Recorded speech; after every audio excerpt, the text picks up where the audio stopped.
Oi pessoal, sou o Miguel Chaim, mais um vídeo pro Diário do Culturismo. Vamos continuando o nosso dia aqui. Vamos falar desse cara aí, o Bob de Kerel, né? O Bob de Kerel, que na teoria ele é o representante oficial dos atletas perante a Pro League. Ele nem sempre faz esse papel também, nem sempre é tão atuante, etc. Ele parece, como ele trabalha junto com a Pro League, de repente ele não seja a melhor pessoa para fazer esse papel, né? Em representar os atletas e buscar o melhor interesse deles. Mas é um cara muito influente lá dentro, ele não fala oficialmente pela Pro League, mas ele fala ali e a gente tende a entender que extraoficialmente ele fala pela Pro League. Ele é o cara que anuncia, que é o MC lá do Mr. Olímpia e tudo, tá sempre junto com eles, tá sempre produzindo conteúdo com eles. Então o Bob, ele é um insider da indústria ali com toda a certeza. E ele começa a falar algumas coisas. Primeiro, essa história do convite especial do Nick Walker, que na verdade foi um mal entendido, né? O Ron Harris perguntou, pô, se eles te oferecessem, você aceitaria? Ele falou assim, cara, se me oferecessem, eu aceitaria. Mas na realidade, o Nick Walker nem quer um convite especial, ele vai competir e tal. Então isso é meio que passado, mas o Bob falou que ele é contra o convite especial, que ele não vê isso com bons olhos. É interessante, é legal ver isso aí, porque pouquíssima gente hoje é a favor do convite especial, é algo que nesse momento não faz nem sentido mais tenha pra ninguém, né? Ele também fala e esclarece algumas coisas sobre atletas internacionais que não conseguem entrar nos Estados Unidos por questões de visto. Ele fala assim, cara, tem pouquíssima coisa que o Olímpia pode fazer, porque isso envolve leis internacionais, leis de imigração. Não tem muito. Eles podem fazer uma carta, mas nem sempre uma carta vai resolver o problema ali de um atleta de algum país que tem sérias sanções em termos de entrada nos Estados Unidos. E aí que entra aquela parte que, de repente, tira um pouco da nossa esperança, assim, né, cara? Momentaneamente, porque tudo, né, não quer dizer que isso vai ou não acontecer porque ele falou. Mas ele explica o seguinte, que sim, uma solução seria fazer o Olímpia fora dos Estados Unidos. Mas ele acredita que isso dificilmente deve acontecer porque financeiramente não faz sentido pro dono do Olímpia, pro Jake Wood. E o Jake Wood, dono do Olímpia, é um cara que pensa muito no retorno do investimento. Ele é um cara que ama o esporte, quer que o esporte cresça, etc. Mas ele gosta também do dinheiro dele, é um empresário ali, tá? É totalmente compreensível. Tá? Não acho que, enfim, não julgo. Então o Bob fala que não faz sentido, porque a maioria dos caras que competem são americanos, e mesmo os caras que não são americanos, que estão competindo no Olímpia, grande parte deles já mora nos Estados Unidos ou tem ali uma viagem muito facilitada e tudo.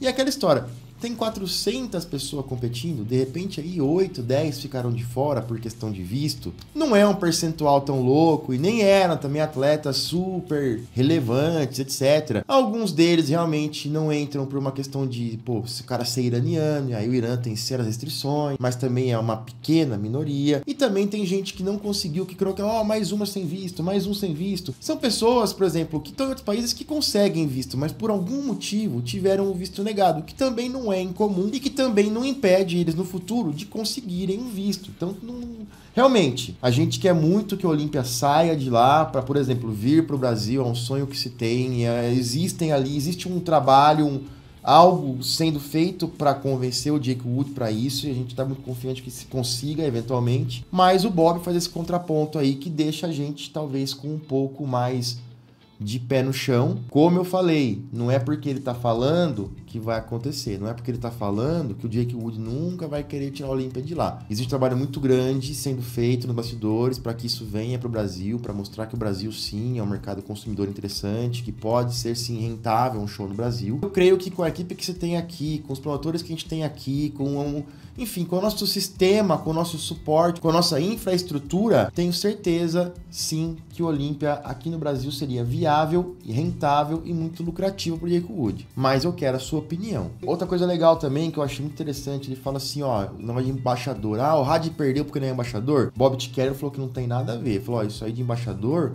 o Olímpia escolhe o campeão de físico no palco. Isso aí de embaixador não existe. Depois que ganhou, se for um bom embaixador, melhor. Mas para definir a escolha, o que manda é o físico.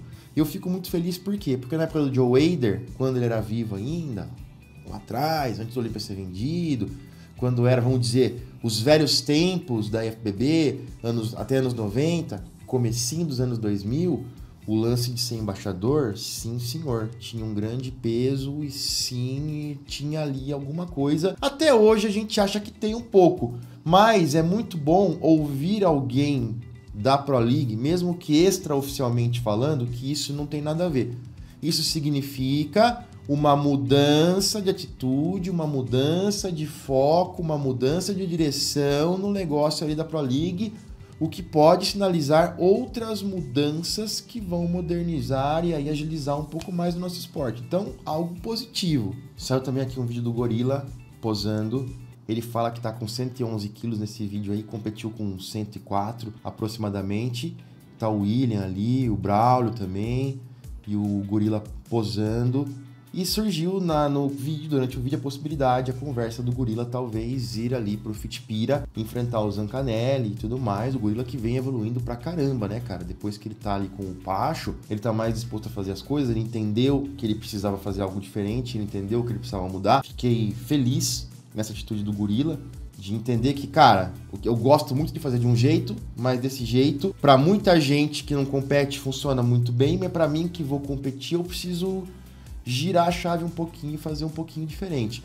Pode ser que a gente veja assim, então, o Gorila no Fitpira, vamos ver, eu torço pra que ele vá, cara, porque nessa mudança de treinador, nessa mudança de posicionamento, nessa mudança de protocolo, da maneira de fazer as coisas, seria legal ter mais uma competição juntos ali, seria legal mais uma finalização, já teve um pouquinho mais de tempo para ver como que o corpo responde, para ter mais um pouco mais de dados e troca de experiências entre atleta e treinador, para depois sim ele entrar no off e para depois sim eles planejarem algo mais interessante para 2024. Quero muita opinião de vocês em relação ao físico do Gorila, as mudanças que ele teve. E o que vocês acham? Deveria ir pro Fitpira? Eu acho que deveria. Mas conta aí a opinião de vocês e vamos pro próximo assunto, que é um assunto delicado. O Urs Kaletinski, primeiro que ele vem sofrendo um pouco, né, com as avaliações aqui, muito se questionou o terceiro lugar dele. Por que não o Brion não ter ficado em terceiro? Muita gente, inclusive os gringos, viu, galera? Os americanos que estavam ali, né, muito fãs do Urs, muito próximos dele, alguns já falaram que não entenderam muito bem. Foi meio decepcionante a apresentação dele e que ele poderia ter ficado em quarto lugar com o Brion. É lógico que uma foto só, é difícil você comparar um físico e falar um resultado de uma foto só, mas a gente vê aqui que as costas do Brion Ansley, por exemplo, estavam muito superiores a dele. E só aqui já são 2 poses de vitória pro Brion, entendeu? Qual que é o X da questão? E o Brion tem braços muito bons também.